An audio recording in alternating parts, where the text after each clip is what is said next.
Because that's fun, right? That is fun. What do you need for that? D10? 10 and 100. Okay, I got it. Got it. Oh. I want... Always bet on black, Wesley Snipes. 59. Almost 69. Nice. 59. And what color did you bet? Always bet on black. So, they the object of the game is they will start dealing cards face down from the deck of cards, and you tell them when to stop. They flip over one card. Face down, you put your bet down then. If it you can either keep that card without looking at it, or you can go for another card. Yeah, well, I've seen the play 21, and it doesn't matter. So you go for the first card. I give the extra 33%. Yeah, I've seen that movie. That's a great movie. It they flip the card. It's fucking... It's black. Hell yeah. Yeah, so I'll take my money, and I'm a DJ. I bet again. One more card. Just one more? One more card. All or nothing? Oh, Can't no, you only can't bet do more 10. 10. So we'll try one more card. Okay. What color would you like? Black. 100%. Roll a D100. 83. So they give you again the same option. We stay with the card. You're just Every going card. with a single card. Every card. It's black. Nice. Can't go out on a heater. So you are now up to 30 gold. Yes.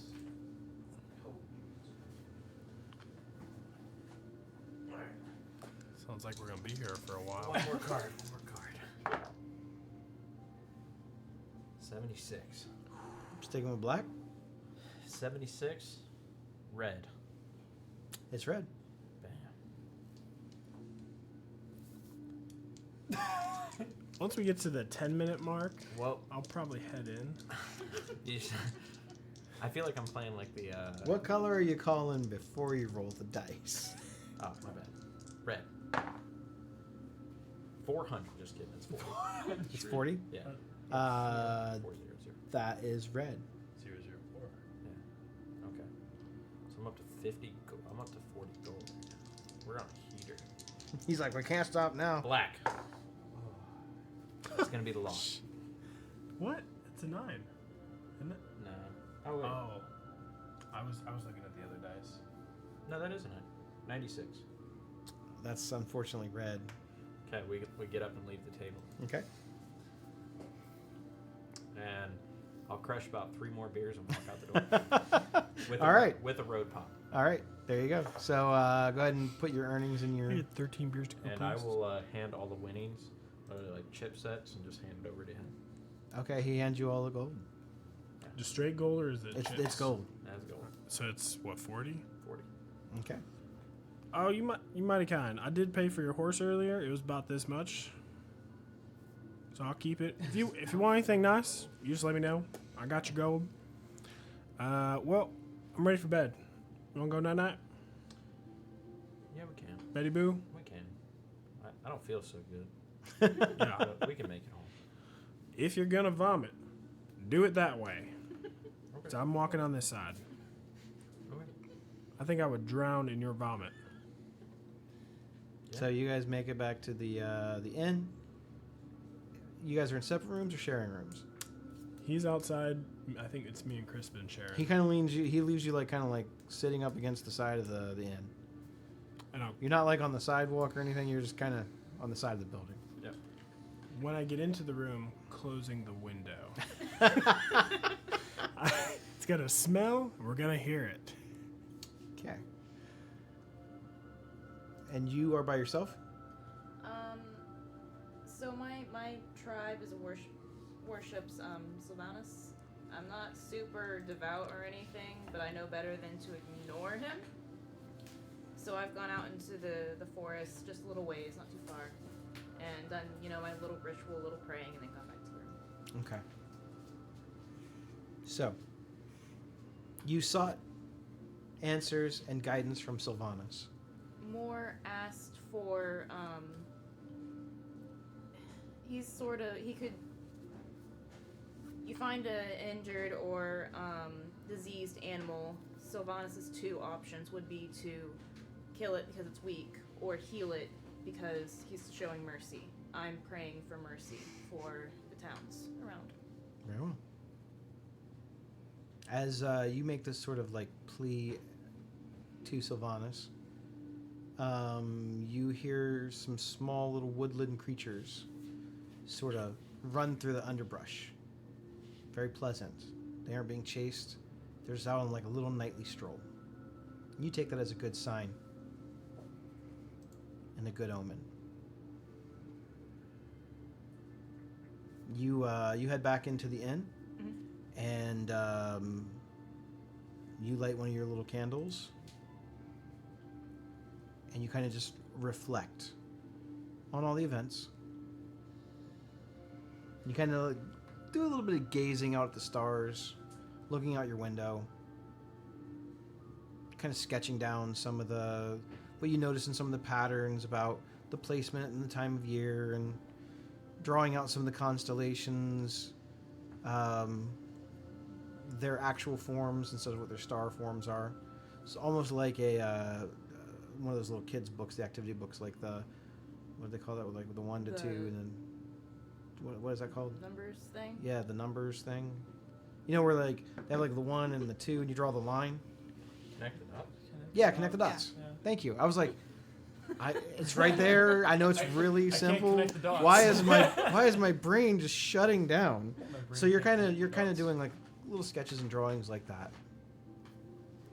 And now, are you by yourself?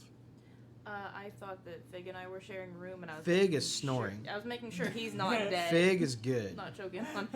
He is not. He's Don't worry, laying on he's his holding stomach. alive or not. You see his little tail kind of just stuck straight up in the air. Every now and then it kind of does like a little floppy, and it falls over, and it's all bushy. And yeah, he's normally you see him when he's sleeping, he kind of curls up with it.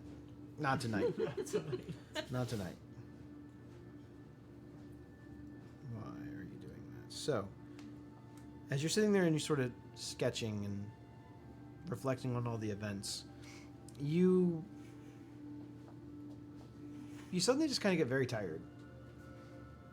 Maybe all the excitement, commotion, the idea of having to travel back out into a potentially dangerous situation, maybe has stressed you out. Maybe quietly, maybe you didn't realize how stressful it was, and Oh, 100%.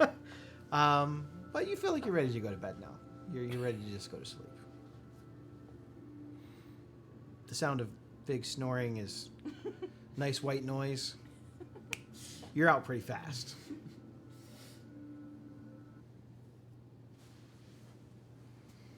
However, Oh, however.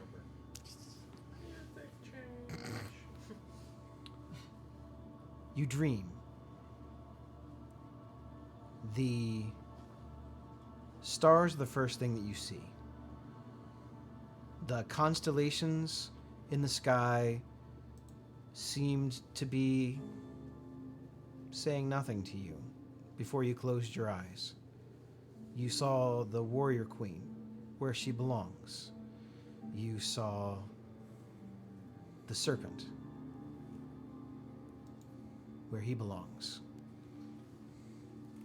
The images of treachery and justice among your people. But those stars begin to swirl and take shape into forms you're not familiar with. The sky turns pitch black, and the only thing you see again are 10 eyes staring back at you through the darkness. You hear a rumbling and a growling, like something massive. This is the same thing you've seen before. You think that this has something to do with perhaps what the Cult of the Dragon are working towards. The image, the first time that you saw it, seemed terrifying, and now it seems like destiny. You feel a lot more confident this time, gazing upon it in your dream state. Not cowering, facing it, head on. The eyes close, and you're in darkness again. When you open your eyes, you are floating in the cosmos. You are among the celestial bodies in the sky.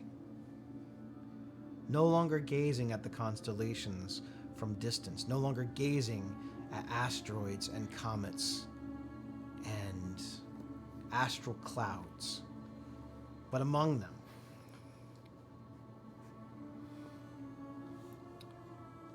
While you are there, you are swirled by arrays of nexus and cosmic energy. Purple, green, yellow, like smoke.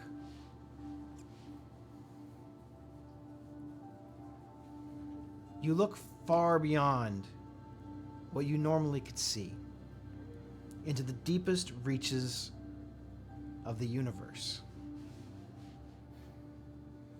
And there you see a new set of eyes staring back at you. Your mind tells you that you've seen this set of eyes before, but never realized it. And that it's been watching you your whole life.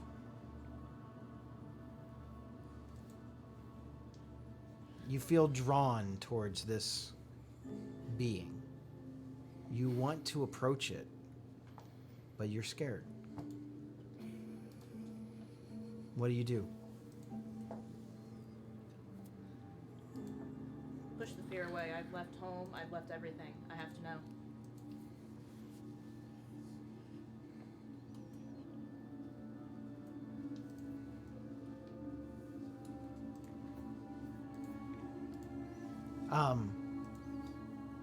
You float like you're in the ocean and swim towards the set of eyes. These deep yellow round orbs with like a very small slit of black down the middle of them.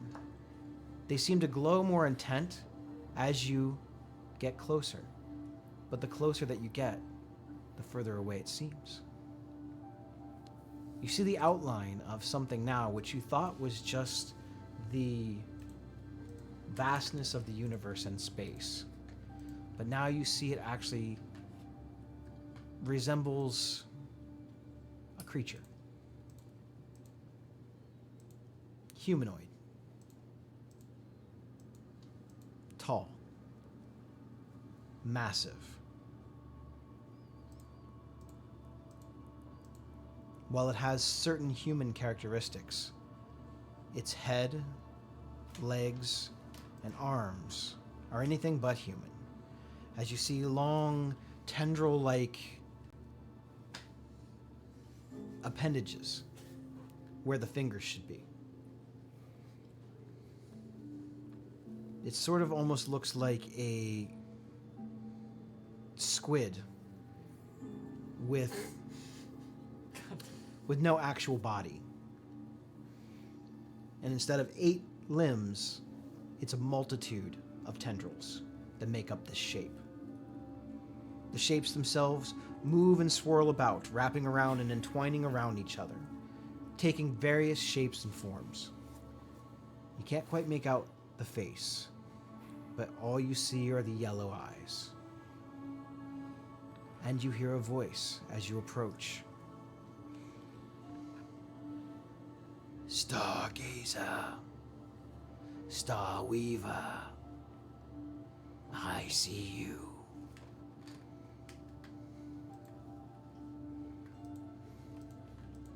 What do you do? Who are you? You hear this deep-throated laughter.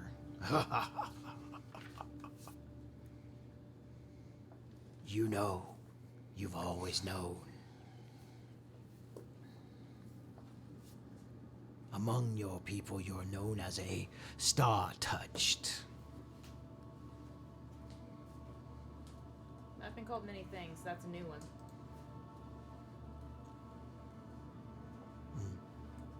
You have bravery.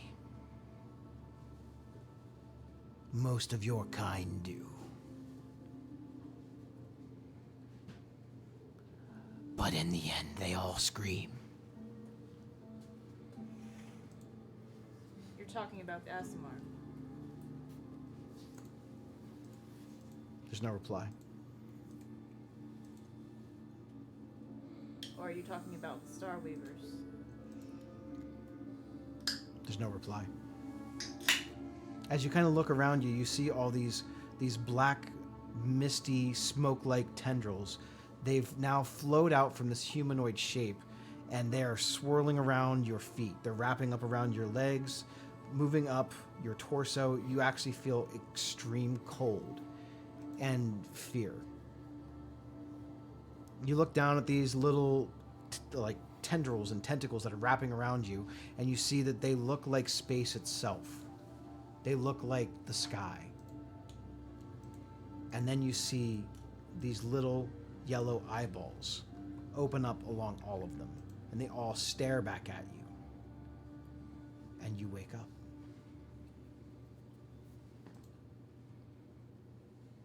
It is morning. So that was an intense 15 minutes. Wasn't that nice? We were narrating the whole thing with gifs. It was awful. I hated everything. That's why I didn't have it open. That's I how good regret it having is. open during He's that. like, mistakes were made. I know all you guys are assholes. I just didn't realize how much. I don't even have to look. I know. We got raided. Thank you, Mystic, for the raid. I was in the middle of my narration, or I would have probably acknowledged that in some way, shape, or form. But thank you. We appreciate it. So, it is morning time. You guys have your new task. You are heading back into the camp for 175 gold. Mm-hmm. Are there any other supplies that you need before you head off at first light? I think we loaded up, right? Did we? We need to get a fast ass bird. What kind of bird are you looking for? Fig, what you think the fastest kind of bird is?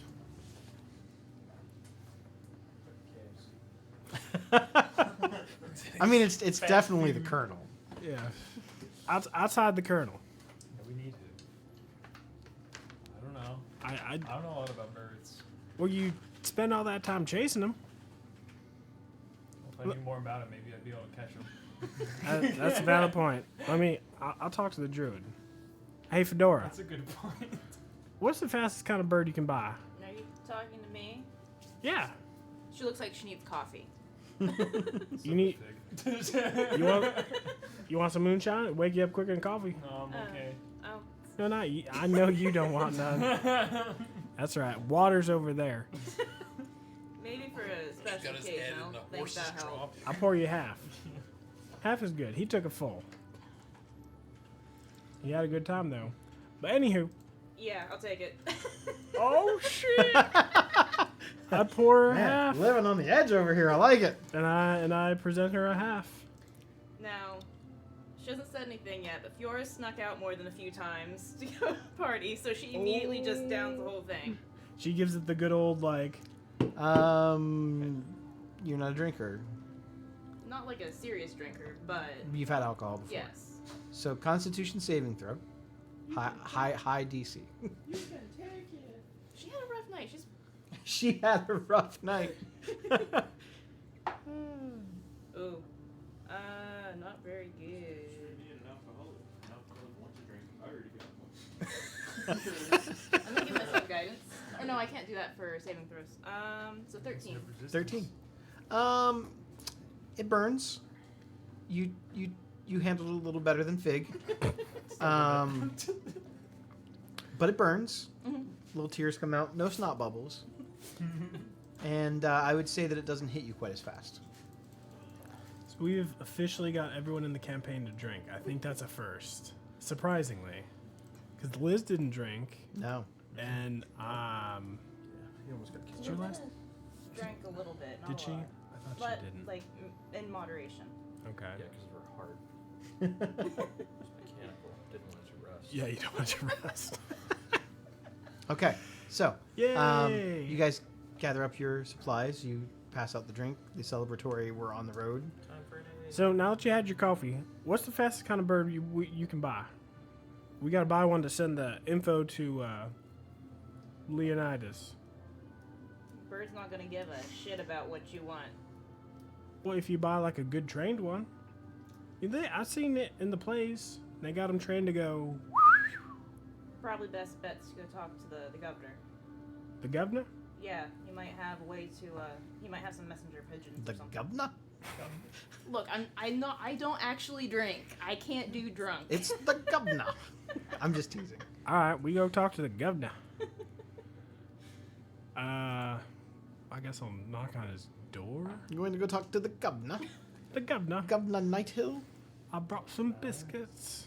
So you knock on the door to the governor's house. Not really a mansion, just a house.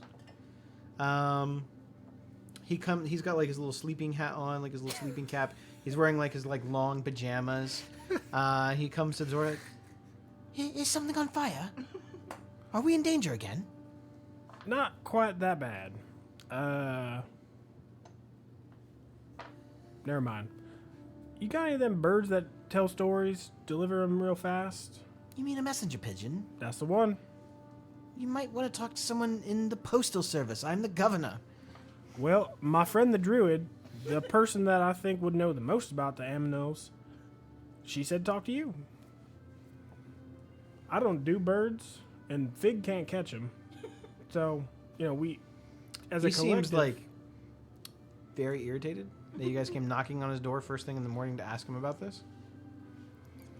But he kind of does it with like a smile. I believe that you want to go to guest services. Guest service? Is there like a sign? It is the it's the Kiosk? main building Okay. when you first come in. He just points you out of town. There's It's a in the woods. there's a whole thing there for anything you might need for messaging or location services, where to find things, where to find certain. You probably want to go talk to them. Okay. BT Dub, You can see like his face is getting like a little red.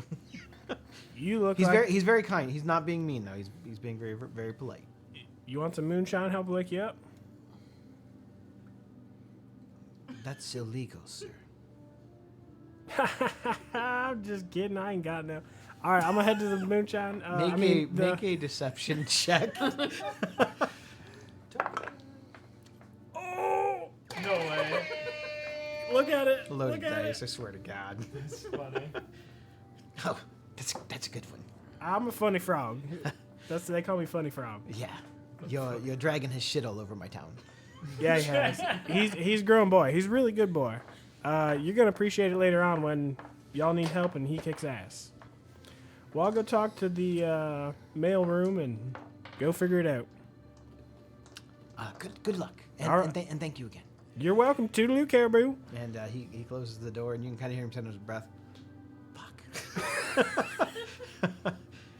All right, to the It's guest like a services. guest services sort of building. It's like a not quite like a town hall, but they have like a postal kind of thing where you can get a message delivered either through messenger carrier or they even have like a courier service. So you're able to hire someone to like travel or deliver a package or something like that if you need it. Okay. Excuse me, I need your fastest bird. Oh, then you would want a raven. Yep. They're fast, very Yeah, they fast. are. Mm-hmm. How fast do you need the message to get where it needs to go? Fast as possible. It's the fastest bird I know. We'll take it. You want like to buy it? Well, I don't have the message right now, but I will have it later. I'll buy it. My birds are not for sale. Oh. Then why'd you even ask? What if... I thought this was for delivering a message. It is. Just not from here. And not right now. Absolutely not. My birds are not for sale. Oh, What if I- send the raven to the camp 4 days from now. 5 days from now. Some Back to the Future stuff. Yeah. Are you? All right, Marty McFly. Calm down over there. What if I was to tell you that the governor, or some call him the governor, The governor. told me to come here to rent one from you for messages? Because that's the truth. Must have not gotten the message properly. The birds aren't for sale. I don't want to buy it and keep it. I want to buy it, take it, and then send a message. You And can then send a it'll come message back. from here, and I will send it where you want it to go. Do you have any for sale? No. I love all my birds. They're like family to me. Sure. Okay. You know what happened here in Greenest a couple days ago? When everything was on fire and people shit in their pants? Not just my dragon, and there was shit everywhere? Sure. Yeah. Dead people? I was here. Right. I remember you. That's going to happen somewhere else. We're going to go investigate, make sure it doesn't. But we need to get word to them with a bird. So your bird, Yeah, my bird's not for sale. I'm not trying to buy the bird. You can send the messages from here. You can't take the bird with you. All right.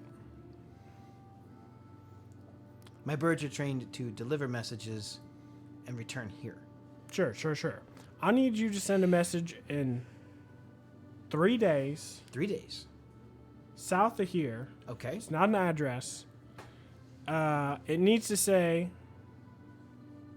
giblets with a J. Okay. You see him as like sketching all this down, writing it down. It needs to go to Rufus with an R, Rufus with an R. capital R, Rufus. Okay. It's in. How does it work?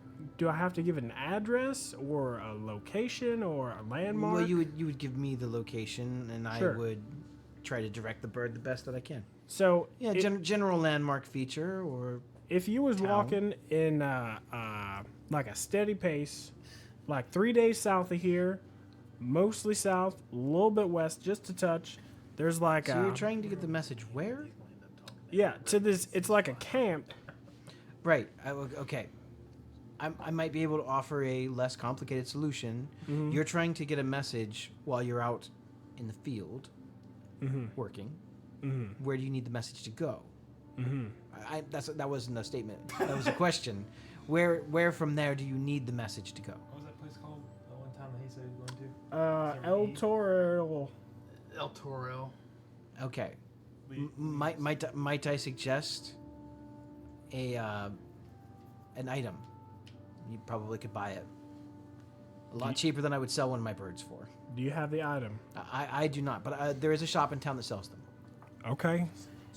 It's just it's the same concept. It's called a magic bird. Magic bird. Oh, wait. Are those like the paper birds? Got it. I forgot about those. We used those all the way back in. Really, Rob? You remember every Wow. spell, but the paper. I forgot about the paper. So- it's been like It's been like a year two- it's and a half. yeah, it's 2 years it's a easy. pretty common enchantment. Okay. And it's probably safer for the bird. Are they edible? No, they are made from paper. They're like an origami bird. Okay, good. Can I catch one?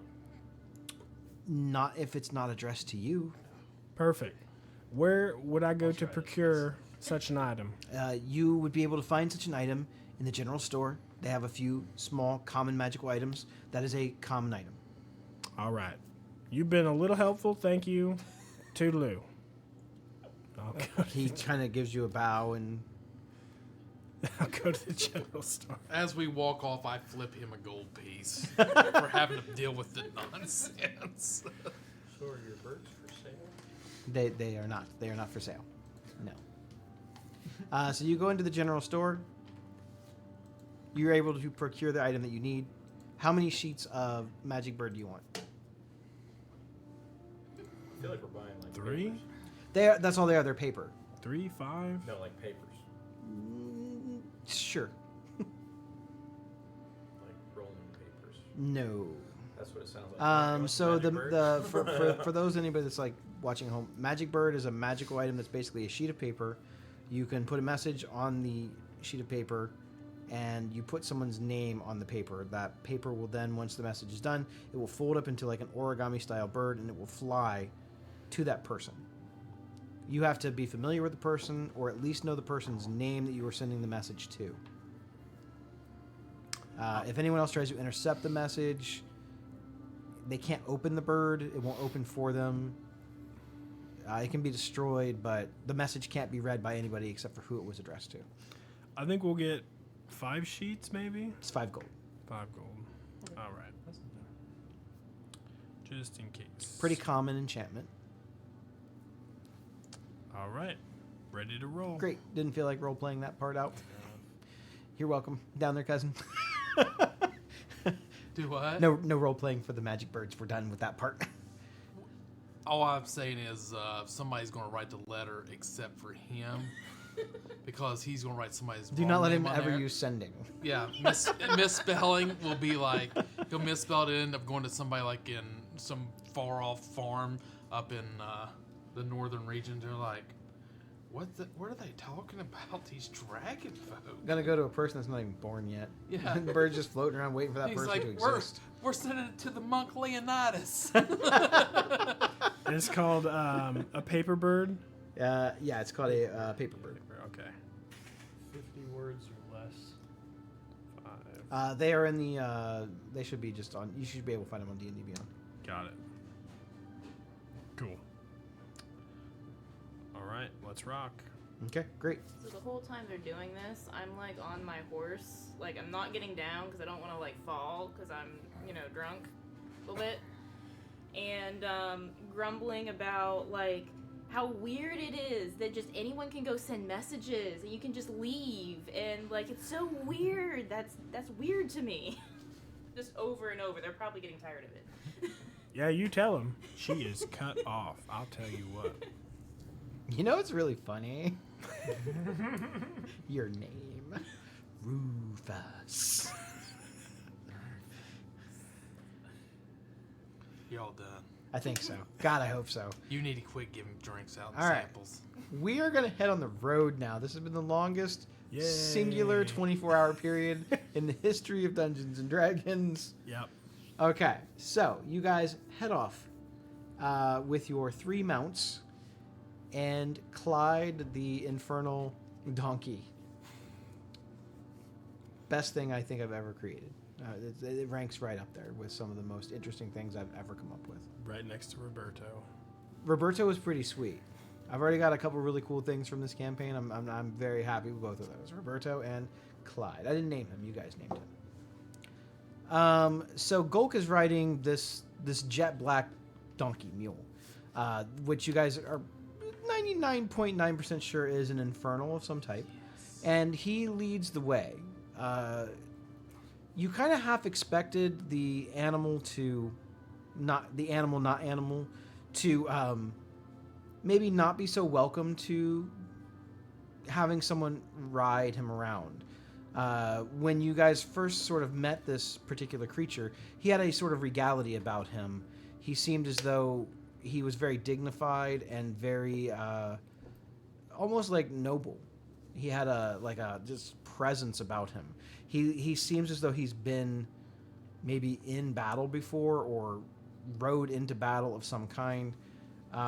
He just has a very sort of just presence about him. And yes, he is a very, very large mule with kind of floppy-ish ears, but he never really gives you the impression of anything other than kind of a leader. He just gives that very confident way. Like, he's been to this camp. You guys are not leading him. He's leading you back to it. Not at a pace that you can't keep up with. And it's as if he has this sort of knowledge, this just understanding that the other horses wouldn't be able to keep up with his long legs. So he doesn't travel at a pace that's too fast for them. And he knows about how long in between journey and when you might need a rest. just to catch your breath or get a quick drink or stretch your legs. Him and Gulk sort of form this almost like symbiotic bond within just a few moments. And the two people that he seems to respond to the most is Gulk and Crispin. Not that he dislikes any of the other ones, but he has almost like a mutual respect for both of them. He doesn't speak it, you just kind of gather it. You feel that he would probably let, if it came to it, one of you other ones, if you were in danger of some kind, he'd probably let you ride him out of danger, but it wouldn't be his first choice. However, Gulk or Crispin, you kind of get the impression that this thing would take a bullet, figuratively speaking, for them. Every now and then you see like puffs of actual smoke from just his breathing kind of come out of his nostrils. His eyes flare this flame red color. And you see almost like smoldering cinders coming off of the fur and the hair on his legs and his mane periodically, just every now and then. It's as if fire is washing through it, but not so much that it ignites and putting any of you in any sort of danger. As your first day of travel starts to wind down and the evening sets in, there's this faint sort of glow among his hooves and his mane, almost lighting the path, making it very easy to see where you're heading, as if someone is carrying a large torch for you. While his mane is aglow, you guys ride around with bright light shed in a 30-foot radius and an additional 30 feet of dim light. Dang. Gulk notices that the fire is not hot to touch. It's as if his hair is not actually on fire. But you do smell smoke, and you smell brimstone. This strange being seems to want to help you, although you're not sure why. You feel that at any point he probably could have left that encampment whenever he wanted, and that no one would have been able to stop him. What he was waiting for or what he was doing there, you're not even sure. You're beginning to wonder if maybe they even knew he was there at all. This mule is not just an animal. It seems aware. It seems sentient. It seems to respond and react. And you don't think he could be taken prisoner. Not easily. So why was he at the camp? That's a good question. Ulterior motive.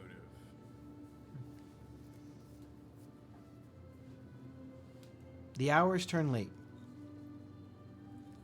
Do you wish to press on through the night or find a spot to camp? How far have we gone? You guys have traveled a full day. You guys are about 3/4 of the way there at this speed. Think we stop. 25% left to go. You want to get there? I'd say it'd be better off getting there in the daylight than trying to come in at night. Yeah, I agree. And not be exhausted. Not be exhausted and not have to run into any outposts because they might have changed them since we've last been there. Yeah, we definitely do want to sleep there. Might even be a good idea to hunt some wild game on the way back, so it's like we had a reason to be out. Yeah, That's a good especially point right some bigger game. Okay. Okay, so you guys are choosing to rest. Okay. Full rest, full 8 hours. Okay. Is anyone watching? Or are you guys taking shifts to watch to make sure nothing tries to murder you in your sleep? Yeah, probably. I think 2-hour shifts apiece. Okay. Mm-hmm. I'll take the first one. Okay. Is there anything that you guys need to do personally before you sleep? Okay. So we'll go ahead and do a perception check on first watch.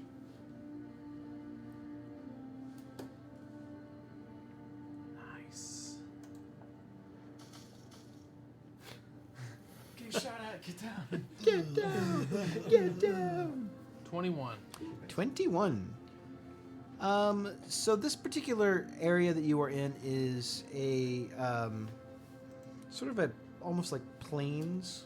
There's bits of dry grass and like weeds. No real big outcroppings of forest or heavily wooded areas. There's some brush. There's some bushes, but nothing really. Other than the few rock formations here and there, not really much to hide behind. You see some animals kind of drifting along in the distance, looking like they're out for like a nightly hunt. Normal animals, just a couple of coyotes. It looks like a pair. They seem to be pretty small, even for coyotes. And if you had to take a guess based off of what you would know about them, pretty common animal. They might be separated from their pack, or the rest of their pack is nearby. But they're not heading towards your camp. They seem to be heading towards the more rocky areas, probably hunting for something there. But other than that, you don't really notice anything out of the ordinary. Who's taking over for you? I'll take second. Okay. So go ahead and take a perception check for you. 22. Okay, 22.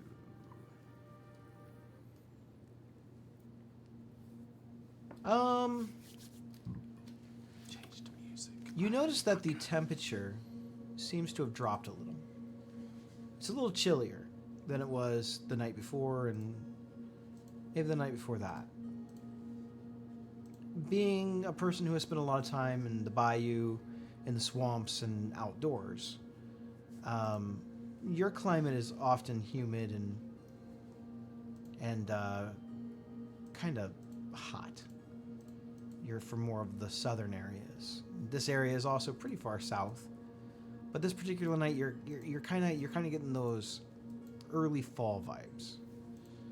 You feel like the leaves may start changing and the days might become shorter soon. As far as anything else other than the slight temperature change, you notice that there's a few less bugs out tonight than there have been. A few less mosquitoes, a few less crickets. Man, where'd all the food go? I knew that was coming. I knew better. You set me up. Other than that, nothing of really any interest or curiosity. All right, so probably sit against a tree, stoke the fire a little bit, and I'll make sure that Rufus is a little bit more under the cloak. So I got it covering him up a little bit, and his head is just kind of poking out, so he's a little bit warmer. Okay. As you kind of are sitting there, petting your new friend Rufus, he seems to be pretty responsive to most anything that you tell him. Almost sometimes as if he understands what you want before you speak it. He's still very young, but you know that he's very loyal. He always kind of looks up at you, not like a mother, but like an equal. You've not really been in a lot of tuffles. You've not really been in a lot of combat situations that required a great deal of sacrifice. A lot of times people see one of your hand cannons and they kind of go on about their way. Not that you haven't had to fire it upon other people, because you've had. You've had to defend your land, your territory, your business, and your own people. There have been people in the bayou that have tried to take from you, especially in instances where you were far away from the safe haven of the den. You have spoken a little of the den, but never really given anyone a lot of details about it, or even what it is. You often speak of a black dragon, but you have never really given them a lot of details as to why. And you kind of look down now at your little friend Rufus, and there's something very familiar. It reminds you much of the dragon from home. Not identical. Just maybe the body shape, something about the claws, maybe the teeth. Its face looks a lot like yours. Big ass eyes. Mm-hmm. You're still trying to place together where you even found this egg. All you know is that you wanted it, and one day it was there. You've always wanted your own dragon friend. You felt that you'd be really good at raising one. You thought about all the fun that you guys could have hunting, providing, protecting. You've slowly worked your way up in this family. You're no longer just a grunt. You're no longer just cleaning up messes and delivering messages. Now you get to deliver. Now you get to pick up. Now you get to drop off. And they rely on you to protect their shipments, to protect their investment.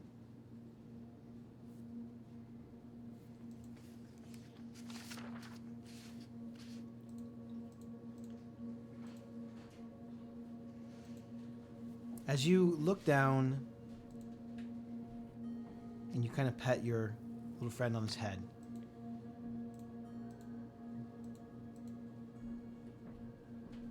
you're very much reminded of home. And it makes you feel good.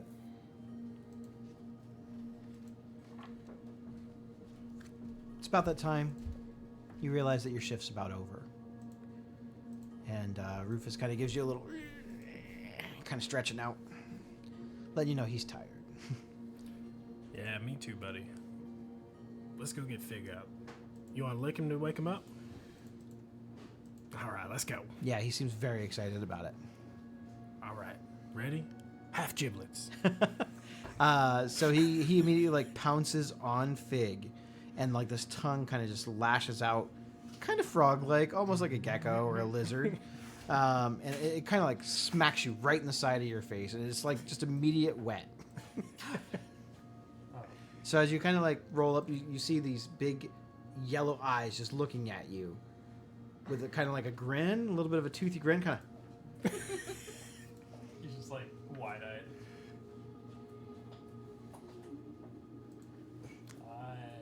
Hi. It's your turn, hombre. Okay. I'm gonna catch some Z's. All right. It's chilly. Don't let that fire go out. Okay. Night. As you take over, Otis tries to go back to sleep. He's comforting his friend. And you're remembering something that happened about a year ago. You were in the presence of, I'm hoping that I'm saying his name right, Grazemees.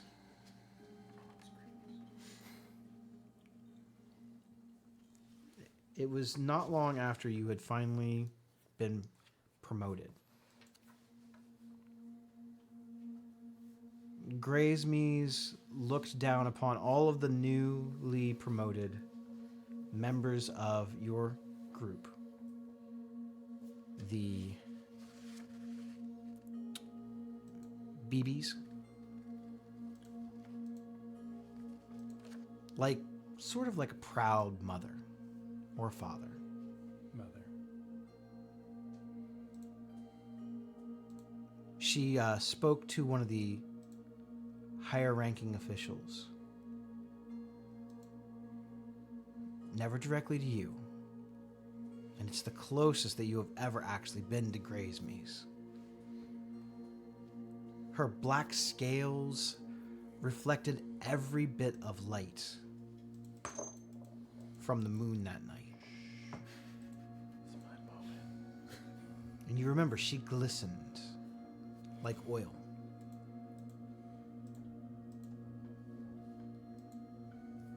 And she sort of slithered her head towards each recruit.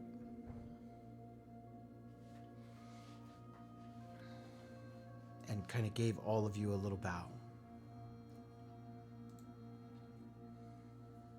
This is all possible because of your contribution. And I thank you.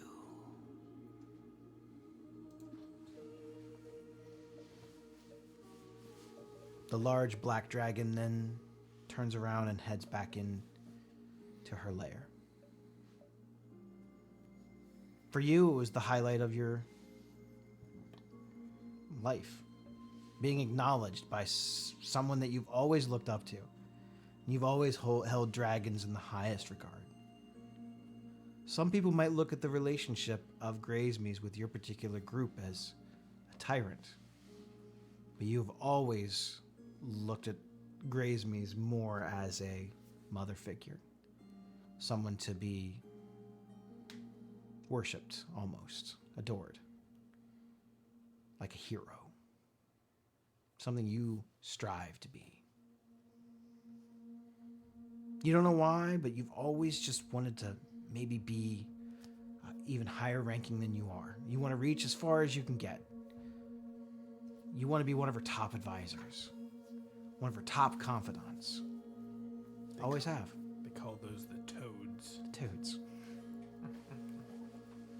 Your goal has always been that within your organization. This acknowledgement is one step closer.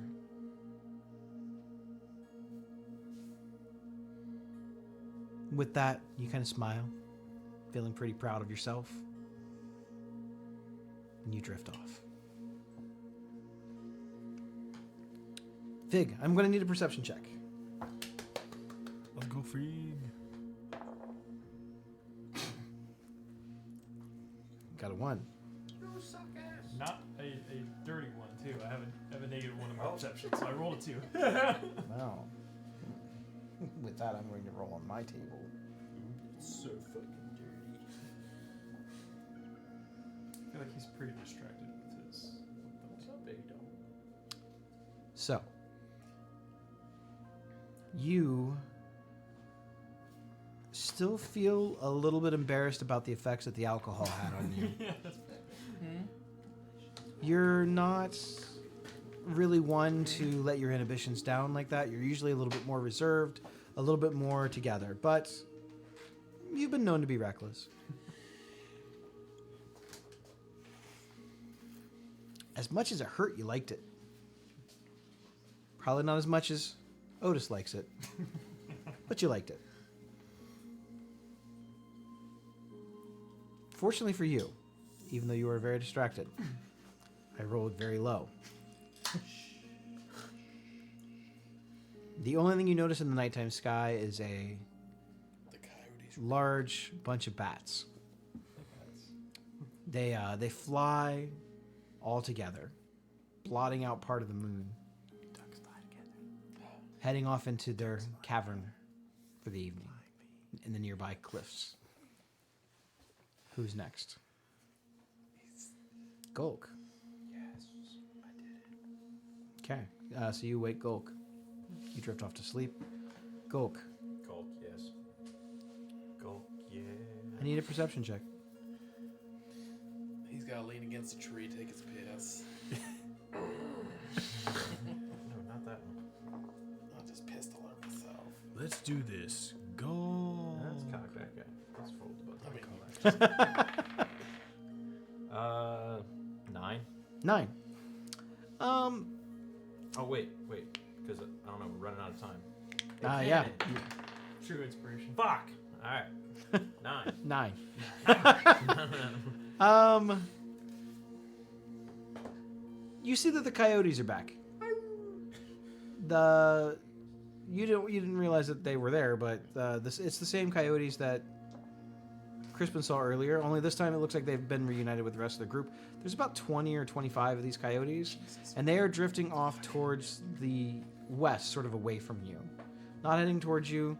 It looks like several of them have maybe rabbits or something in their mouth that they've caught. It looks like one of them may have caught a skunk, because you do get a little whiff of skunk, and they seem very happy with what they've caught, and they are heading back to wherever their den is.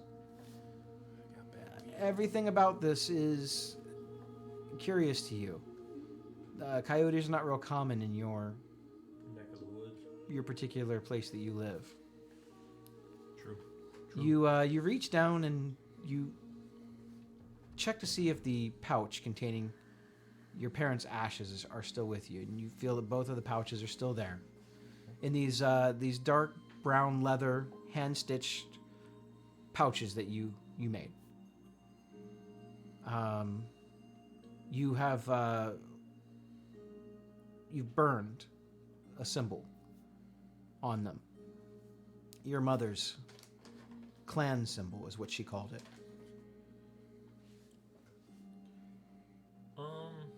So enjoying the night sky. I'll kind of do the little salt bay. I'll take a little pinch of salt and just kind of leave it here. I feel like it's fitting. It's very nice. It's very peaceful.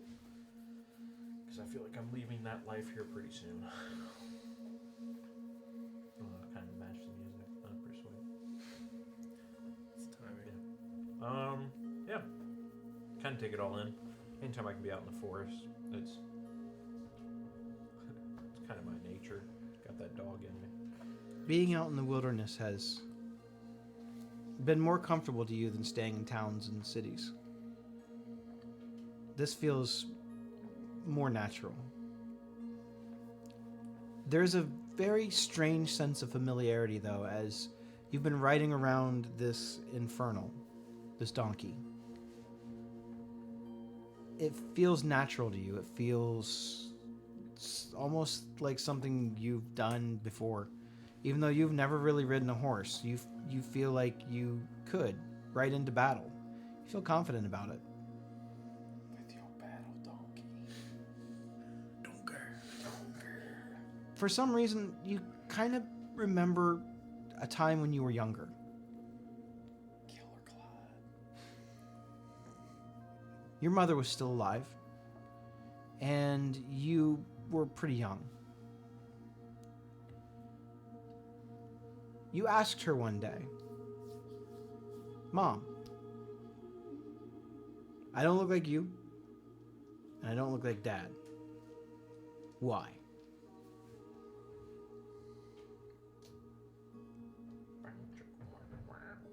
She told you that the forest born you.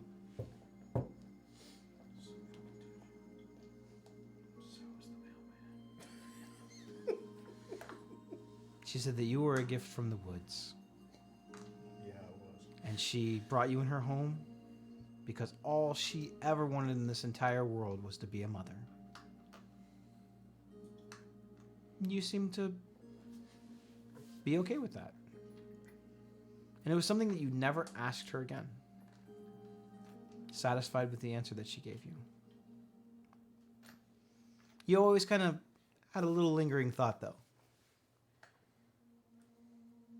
Were you really born from the woods? You've seen a lot of nature. You know about the birds and the bees. You understand the general idea of it and the concept behind it. You see deer with their families. You see birds with their families. You see humans in their villages with their families.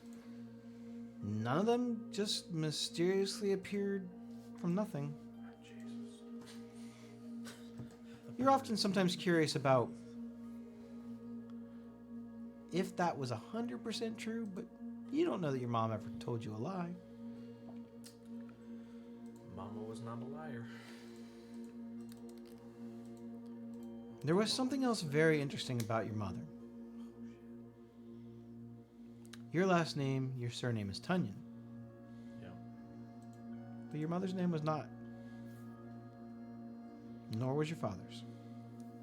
At least not the mother and father that you knew.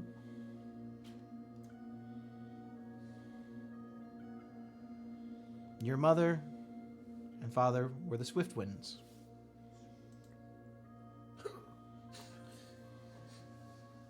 Pretty hermetic. They kept out of society. They preferred a very simple nature life. Almost druidic. Shamanistic, if you will. strong believers in nature and taught you pretty much everything that you know about how to respect nature, how to survive in nature. You are definitely a survivalist. All of this recent events and this newfound bloodshed have kind of made your memories stir and made you ask some more questions about memories you kind of pushed in the back of your head. You've always sort of had this lust for competition, to be the best, but it's not your way. You repress it.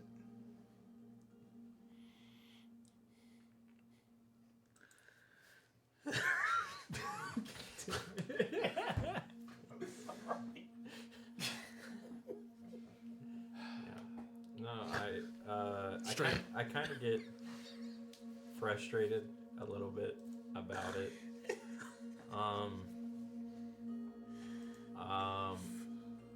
I'll let out kind of just like this massive roar and instantly pick up my axe and chop down the nearest tree next to me. Okay. Just go fucking ham. You'll see veins and all over my arms and stuff just whacking at this tree. It probably takes 5 swings tops. Doesn't matter what the size is of the tree. It's just these divine strikes just hitting the tree over and over and over again. I'm pissed. You are learning how to channel this newfound rage for the first time in your life. You've always been sort of taught to repress it, to turn the other cheek, to find a peaceful solution. But your mom's not around anymore. And that fills you with a new kind of sadness and anger, because you feel that she was taken far too soon from you. And it wasn't violence that took her. Just her time.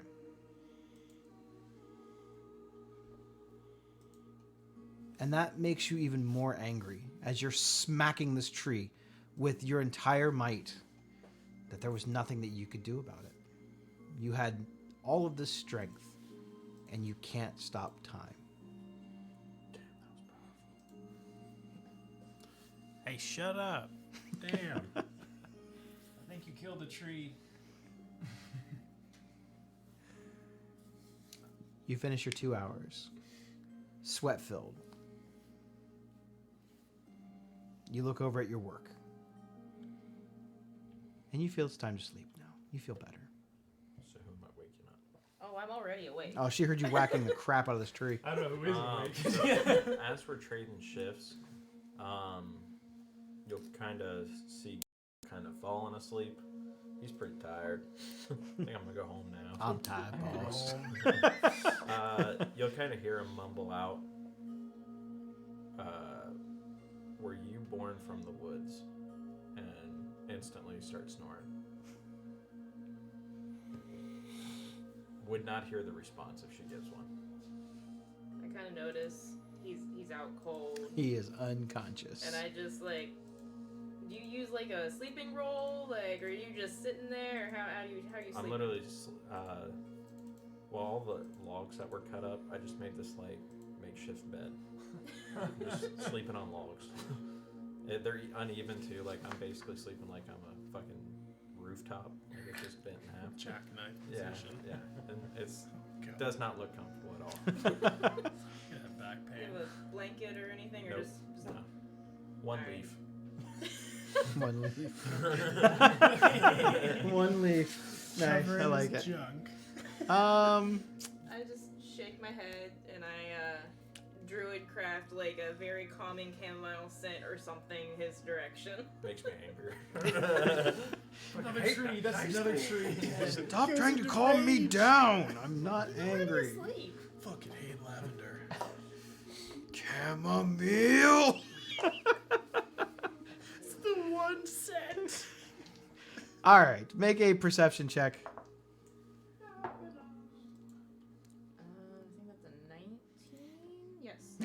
actually pretty good. You see that the sun is starting to peak up. It's coming up over the top of the cliffs. It's calm. There's a little bit of dew on the ground. The morning air is a little chilly.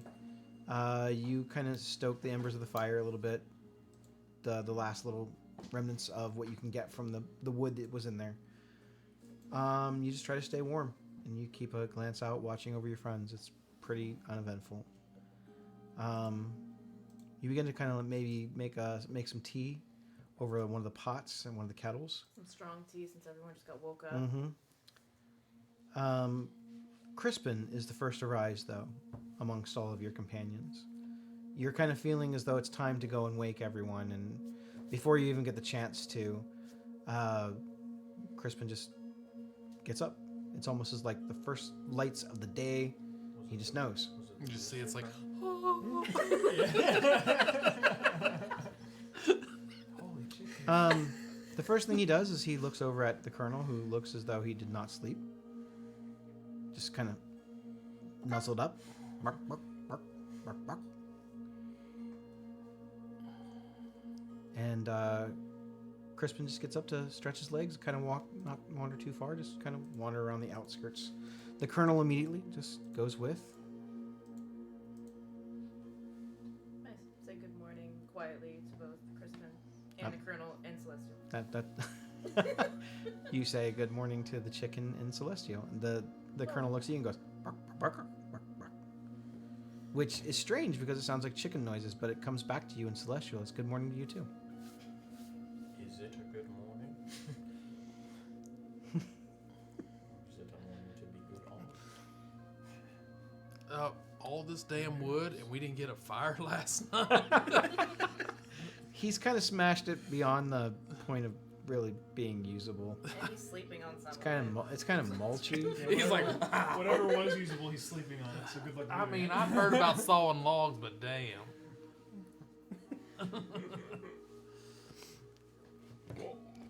I feel like I'm gonna just get a pot of tea going and coffee For the governor? for the governor. Maybe let Gulk sleep in a little bit more until he's ready to go. Maybe get some food going. So you have sort of taken on the role of cook.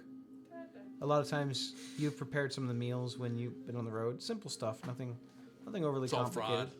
It's all Of fried. course. But being the only one with any sort of cooking background, it just kind of made natural sense. Plus, you always have the supplies for it. You're always ready to prepare some kind of a meal at the drop of a hat.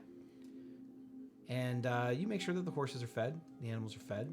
You make sure that Clyde is fed. You find out that he also likes meat. Nice. And part of you begins to miss home. You know that this is just part of your journey. It's what you need to do, but you miss home. You miss this. Serving people. Making people happy. Watching people gather around, enjoying really good food, and sharing stories. Sharing the events of their day. You miss it. This is not what you expected your life to be.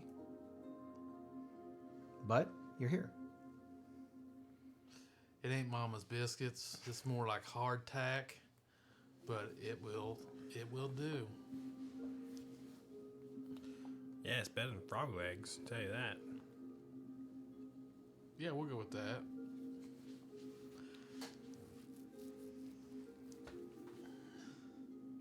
We'll keep it light this morning. Little biscuits, a couple eggs, move on. Chicken eggs? You have frog eggs? No one wants those. Yeah, I mean, No, we, no, we Those do. They might be a little slimy to cook, but That's what I'm hoping. They ain't frog leg no, eggs. no, it ain't no frog eggs. No dragon eggs either. I hope not. No, I mean, hell, one dragon egg would feed a whole village. Yeah, you also pissed Rufus off. We're going to keep his grease content down a little bit. We're going to try to get a little less roughage in him. We're gonna get A little less fiber. a little less fiber in him. you guys kind Well, of when he starts flying, I am getting a helm. you guys get your breakfast.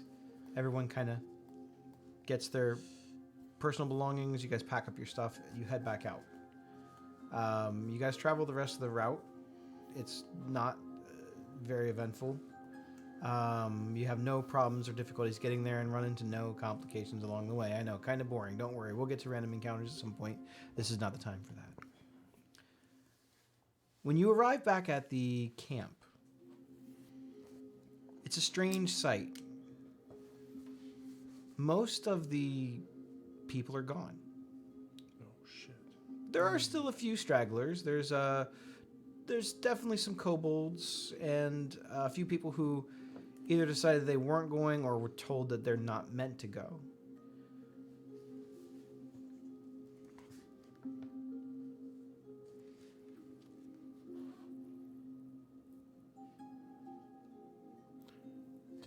Did we get any large game like we planned to on the way here to like feed? We'll assume for the sake of simplicity, yeah, you guys took a little bit of time to gather some deer or something. Cool. Or an elk or something.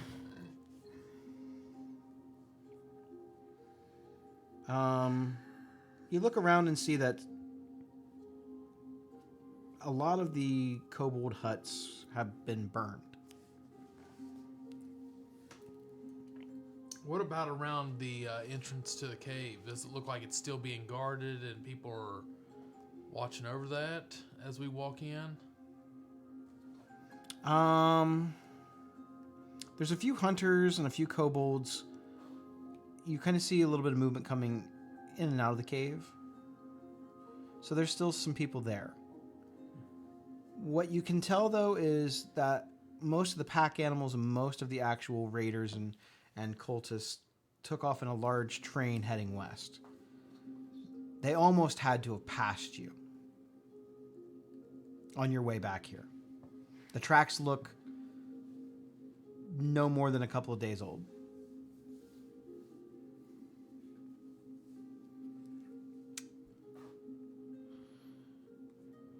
With the camp in sort of shambles, and only a few members of this raiders camp behind doing something in that cave, that's where we're going to end tonight's session.